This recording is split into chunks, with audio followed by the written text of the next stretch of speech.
Siya yung ako'y nandun eh. So, bakit patago daw? Actually, hindi ako privy doon sa sinasabing Patagon. Hindi naman actually yung tinago eh. The family just wanted it private. Yes, okay. it was the wishes of the family. Yeah, but if let's say hindi ganoon, no? Let's say the family said, no, let's have a big procession through the streets of, well, from Lawag to Manila or within Metro Manila. What kind of a scenario would we have been looking at, Colonel Tiongson?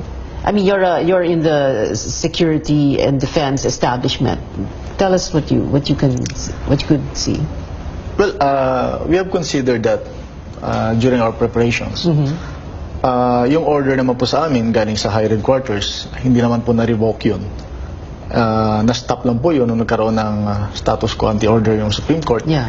And after the decision, tuloy-tuloy naman po yung preparations. And fortunately, because of that preparations, nung sudden yung pagkabigay ng instruction sa amin, that was yesterday at 5 p.m., prepared naman po yung so you were prepared for, let's say there were big crowds, if it had been open. Yes, I mean, because you know, the reason why I asked that question is because in the past, in the very recent past, the only two other funerals I can think of na yung kumbaga dinagsa, no, hundreds of thousands, was the funeral of Ninoy and Cory. So yun yung nasa isip ng mga tao.